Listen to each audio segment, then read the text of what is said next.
Welcome, welcome, welcome. We are so grateful to be in your living room one more time on this upcoming Wednesday. Our topic will be coming from overcoming homelessness. But what we're going to do this evening, just very shortly, because we don't have a lot of time, we're going to top off what we spoke about a little bit last week. T is going to close that out, and then we're going to get into the situations about how to overcome your homelessness situation. So Tyrone, let's close this out, what we talked about a little bit on the things that you had to go through when you were in that situation, homelessness. I don't think we got into the opportunity to really get into it. So let's do a short story about that, what you're talking about, and let's close that out. And then we're going to go right into the point of homelessness and how to overcome that. So you want me to touch on me being homeless? Or? Yeah, just go into the point. Just tell them a little bit how you got from that point. Last week we just talked about it a little bit, but the time was we were minimum on the time. So let's just close it out, because for the folks that may have been watching that last week, looking for part two on it, let's close it out, and then we're gonna go right into the homelessness. We ain't got to stay on it long. Okay, so I'm closing out on last week. What Yeah. we talked about last Yes, week. sir. Yes, sir. Well, to do a recap on what we discussed last week discussion was about my encounters as being a child and how I overcame Sure. a lot of that stuff and where I'm at today. Mm-hmm. And to be brief, if I had to capitalize on the main points, Mm-hmm. as a kid, we all go through situations. It's a part of life. We all go through something. We all come Yeah, through something. of course, of course. And the main key thing is, God first, family second, and everything else. Yes. And as long as you just, follow that order in life, Mm-hmm. you'll be able to get through anything if you always remember that priority. I 100% agree with you on what he just said. The main thing he said is God first, regardless what your situation may be like. But what it be like all the time, or what it seems like, it's not always that way.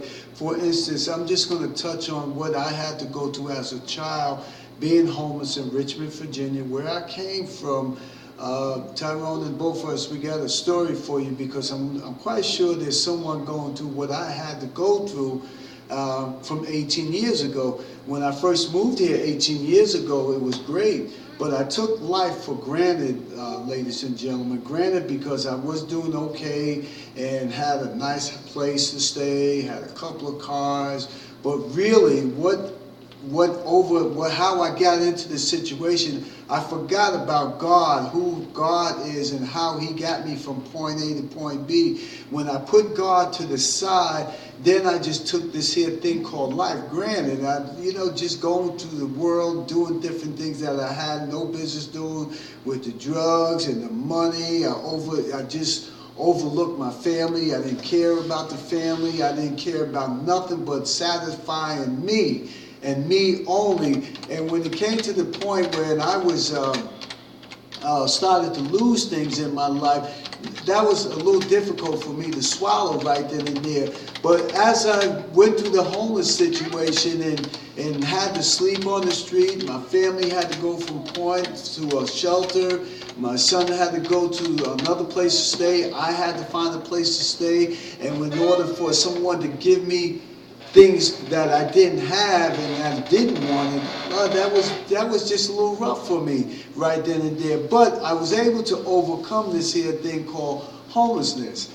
It was a rough time for me to do that, but I did it. I'm going to talk to you about that, a little bit about that later on as we go on in the program. Tyrone, touch on the things that you had to go through also, as being in the same similar situation also. Well, homeless is something that we all have been through to a degree. I believe a lot, well, not all, but a lot of people go through that. I went through that as a kid. Mom had a hard time sometimes, and recently, as a young adult, as a husband, a father, I was a recent college grad. Sure. And I moved. Sure. And when you graduate from college, you pretty much start over. And it was hard finding a job, and it was hard finding a place to stay. So I was staying from couch to couch and living out of my trunk, and it was rough. And I got through it through prayer and my dad and support system, and it's very embarrassing and it's very depressing. But it helps you appreciate it. When you go through something like that, it helps you appreciate having a roof over your head. It sure does. And I can tell you, ladies and gentlemen, how I became set free. It was rough. It was rough. It was so rough, because when you think you know everything, you want to find a way out, but your cockiness just won't let you find a way out. But how I overcome that is I had to go to the Lord. I went to God and I said, God, what is it going to take for me to get out of this thing called homelessness? Lord, what is it going to take for me to be balanced in my life? How can I be balanced in my family? How can I be balanced in whatever seems like? Because folks, whatever seemed like I touched, it was not working. But I found out coming through this here thing, being balanced and how to find my way out of it, I had to keep my brothers and sisters. I had to keep everybody afloat. I just had to pray about them, because now all of a sudden people look at you. They have the perception on you that this is what you are, this is what you're going to be, but it's not always going to be that way. But see, when you have the Lord on your side and you start following and all of a sudden things start to build up in your life on how to get it. And once you find the first point of surviving, it's a surviving of the fittest. And with that being said, when God is on your side, He'll show you a way out of everything. So it doesn't matter what the time is, what the situation may be, is that you will overcome this here. You have to overcome it, because God gives you the wisdom, He gives you the glory, He gives you the strength to hold on, because it's not your last time of working for God. But when you start working for God, He'll give you bits and pieces of the puzzle of your life on the things that you are going through. Because sometimes when you go through something of being homeless, it just doesn't seem like you're going to find a way out of it. It just doesn't seem it. Now, when you were at that point yourself, what did it take you when it almost seemed like it was just no way out, but there was a way out? We said that we knew that we needed God. We knew God was going to be part of this here story. God was going to be a part of this successful plan for us to survive. Now, in your survival fitness, did it take you? Because mine is different than yours. So what did it take you to get out of this here situation, to get to where you at right now in your life with your family? Well, it took me changing my way of thinking. A lot of times we end up, if not homeless, but we end up in a homeless situation when we practice bad habits. And I had bad habits. With spending, not paying bills on time, things like that. So changing my mindset, my perspective on money, and being more responsible and having better spending habits and just better decision making. Sure. Helps a lot. Sure. And also, you know what else for me, ladies and gentlemen? You ever be in the woods sometimes and you get lost? Just say, for an example, you were a bear and you got your cubs at this tree. You forgot where they are. But now you got to explain. See, you can get to them, but you got to ask the favor of God to put you right back on track to where you left your baby cubs are. And your baby cubs are your life. Explaining your life, that's how it is. Take your family. You're the big bear, and the mother is the mother bear. Then you got your cubs. Now, when you start losing a hold of them, it's time to reevaluate yourself and what you're doing wrong. How can you make it right? And then you can make it right. Even when you get lost in your life, you can make it right. How do you make it right? It's easy. You got variations of different programs that help you to get out of these situations. Not saying that it's always going to work, but they will find a way for you. For me, myself, I had to go to the program, and they helped me out, the program, Pacific program. It gave me a start. It gave me a start in my life to find a home. They helped me out with a home. Then they helped me out with my family. Then once they started to help me out with my family, so now I was not only be able to help myself out, I was able to help others out. And you'll understand when you are able to help others out, when you're in a situation, even though you're in, check this out now, even though you're in a situation yourself, first of all, it starts with yourself. But when it starts with yourself, you got to be able to help others. Even though you got to put your pride away, you have to have enough faith in what you're going through, but you can still help somebody out because you have enough faith in the Lord that knowing that even though, once again, it's the third time I said it, that you're going through something, but if you see someone going through something, you better believe, go and help them because you can show them how you got from this little situation to where you're at right now. Now, there might be a person that's in the street right now, don't have a situation, but you may be in a position to put them in a position to help themselves. Just like I said,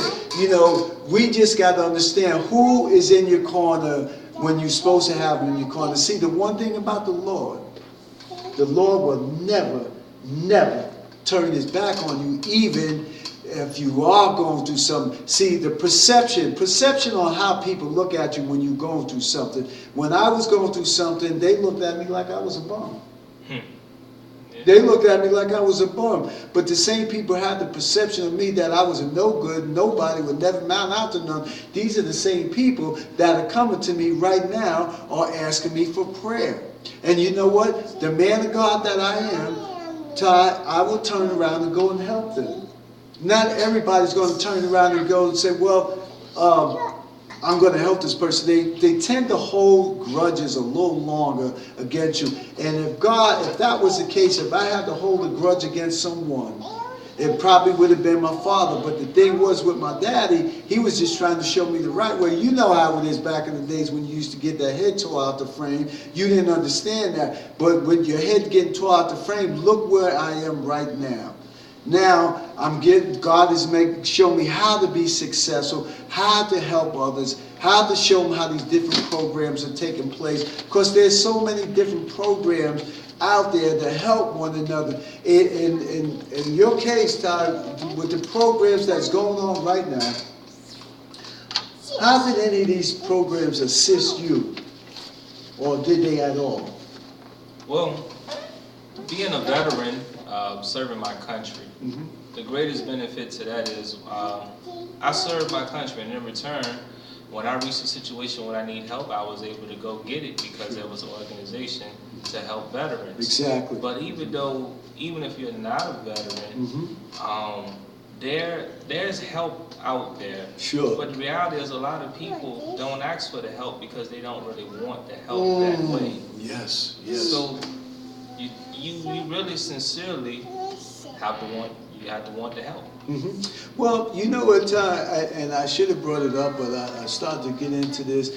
But as a veteran myself, I did go to the VA and I got turned down a couple of times, but I didn't know the right questions to ask folks when I was there. And I was so fortunate that I'm waiting on this brother. His name is Ernest. He should be coming on the show maybe next week, I'm not sure.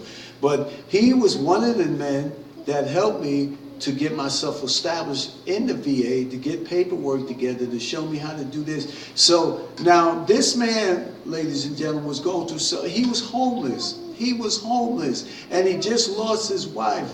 And but he was homeless, but he still took time out for me to share this information with me so he could help me. He put his stuff to the side to help me. So that's where I'm at right now. I put stuff to the side so I'm able to help others in their walk, even if at their lowest point of their life, that we got to sometimes to say, let me stop, let me help someone else. Because see, when you give up something, you put yourself to the side, put your situations to the side, and then you know God will already have you taken care. Just like even when we go into situations right now in my home, right now. But you know what? I still smile. I put it to the side, and I just ask the Lord to take care of me, even though I'm back, almost back to what the situation I was, but God knew where I am right now within. He knows I have enough faith, enough glory to glorify His name and not worry about nobody turning their back on me. Now, when you go through the stuff that you go through, and it seemed like, man, people just seemed that they just don't care about nobody else but themselves, because there was times I would get on the bus, people were just laughing at me because of situations that I was in. Now, in your situation, Todd, and now you're in a position now that you're doing the same thing that I was doing, and then the things that you, even when you were going through stuff, you're helping folks now, and I can see the glory in your face. Now, how does that really make you feel, that knowing you was in one position, now you're in another position to glorify the Lord through helping of others? Well, it's always a great feeling to help someone else. I mean, that's what it's all about, really. Sure. It's all about helping each other. I mean, to be honest, we're all in this fight together. Mm-hmm. So it don't matter if you got a roof over your head or not. We all just need each other, and it's great. It's a lot more effective. It's more effective to help someone when you walk down a similar path than it is when you haven't walked down that path. So I just think we go through these things so that we would be more prudent in helping someone. Sure. And you know something else too? I was watching last night, ladies and gentlemen, on the iPad, I believe it was, and I pulled up this brother out of LA.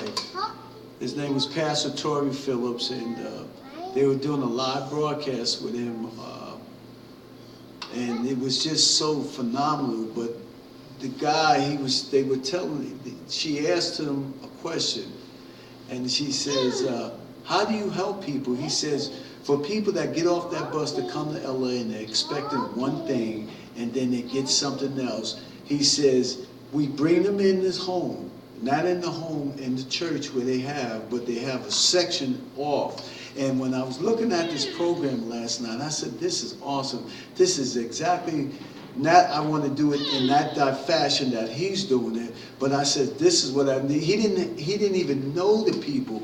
He just took them in, he embraced them. Come on in, let us help you, so we can show you how to get from point A to point B. And I think as man of God, and being in Richmond, Virginia, this is what we have to do. This is what we have to really focus on how to solve. We may not be able to solve the problem with folks. We probably won't, but we can at least put them in a position to help them. And if we can put them in the position to be helped, then we are going to be helped. Even as the military plays, now I'm in the position to help some folks now.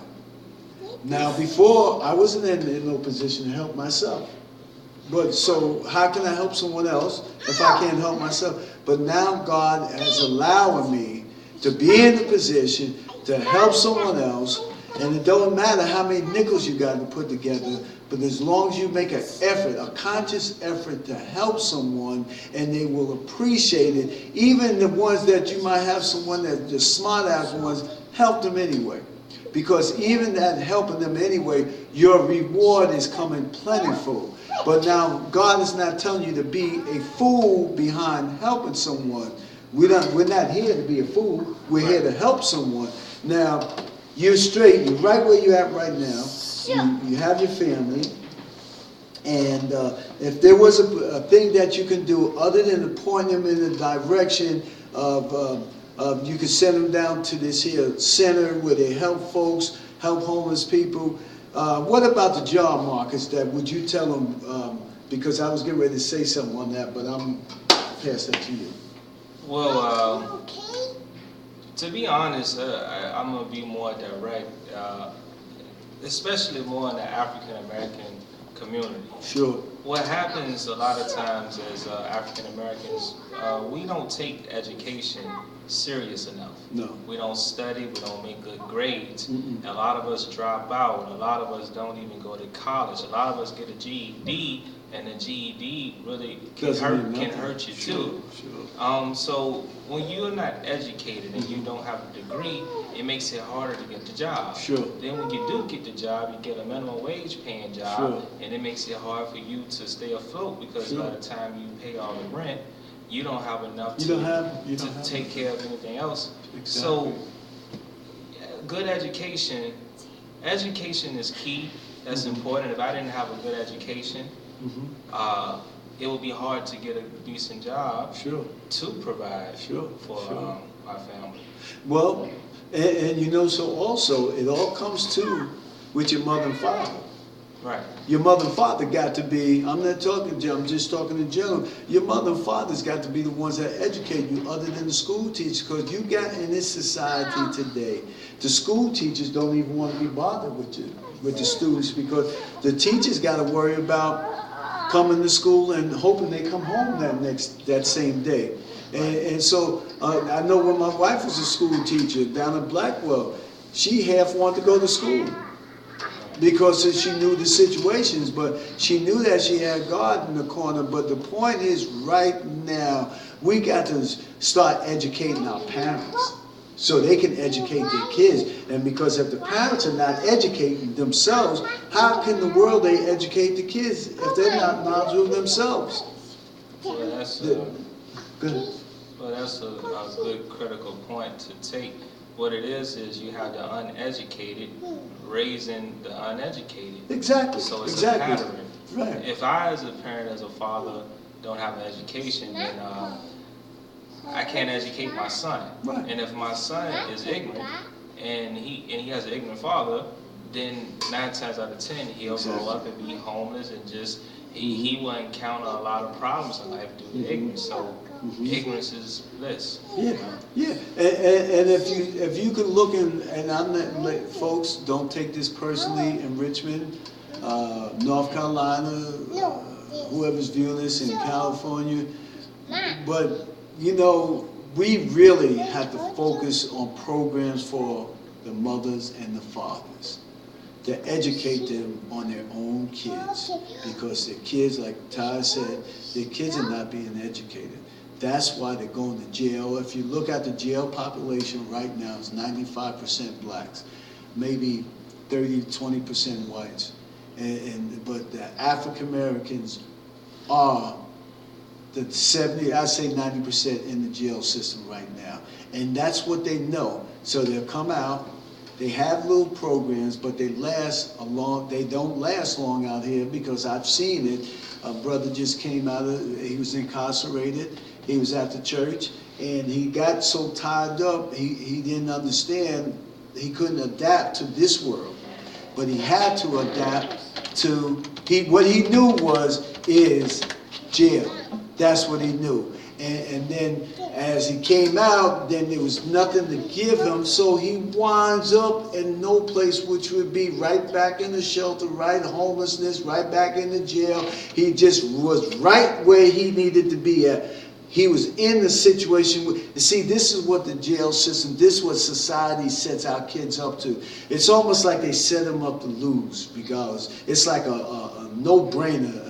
They're in a situation where they can't win, but once again, like myself and Ty were talking about, well, I said, if the parents are educating their kids, then they won't have to worry about being homeless, because now you don't have to settle for a $7 an hour job, because you're educated enough to go and get a job making $15, $20 an hour, anywhere from, well, $10 to $18 an hour. It depends on how further your education is going along. Now, but there are jobs out here. There's jobs out here where you can get these type of jobs. But once again, you got to be educated by your parents. Just like Ty says, the uneducated is educating the uneducated. So how does that work? Now, in my book, I don't know about your book, that doesn't seem to go over too well. I mean, how can you figure that out? Because there's no education coming from both sides of the party. And if it's coming from both sides of the party, now, and people will get so tired that they really don't care about you anymore. I talk with some teachers here right now. All they here is for a paycheck. They just want to go to school, put their 8 hours in. They don't care about these schools, these students that's in these schools. But now you got some teachers that do care, and you got some students are educated. But you can count them, they're very far and few. Most of the kids in this society, in this educational world back in Richmond, Virginia, we can say that all over except China, these different places, but they're great athletes. But the athletics is not going to put them through college because eventually it catches up with them. Now you got a lot of pro football players can't read. They can't read all right. But see, that's how society is. They'll push you through to get that point where if they want something done at them, this is what it's going to take the shortcut. And see, in your life, there is no shortcut. Come on, mothers and fathers. You got to help your family. You got to educate your family because eventually, you're not going to be here. The father's not going to be here, and all that's left is the kids, and they don't have nothing going on for themselves. So what can we do to make this right? And one other thing that I suggest too, and I really think honestly, and you just can't blame all these programs, but you got to look at a lot of churches too. They do have after-school programs, and but we got to learn how to fight for them. Even when they don't want us to fight. You got to be able to fight for them. Go ahead, we got that much time. Well, let me add to this. Go ahead. The thing is, it's not that people are not being educated. It's that the TV and social media and the entertainment is what's educating people. There's nothing wrong with your Jay-Z's, Michael Jacksons, your Tony Braxtons, Nicki Minaj's, but when that's what you feed your children. You feed them that more than, a good Christian base foundation and, just home training and guidance and things like that. That is what hurts. But I'll tell you something. We was talking about this in church today. I got 1 minute left. We was talking about this in church at a conference, and they brought this man in there. They said the biggest downfall, the biggest defeat was the phones.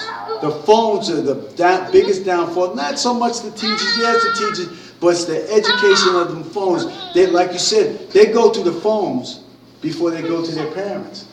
That's what they're doing. With that being said, ladies and gentlemen, we want to thank you one more time for allowing us to come into your living room. Todd, you got about 10 seconds to say something, and I'm going to close it out. Well, thank you for this opportunity. I would just want to say that being homeless is like any other problem in life, and a problem is simply a problem. You don't give up because you encounter a problem. It'll make you a better person. That's right. That's right. And like you said, with that being said, to God be the glory.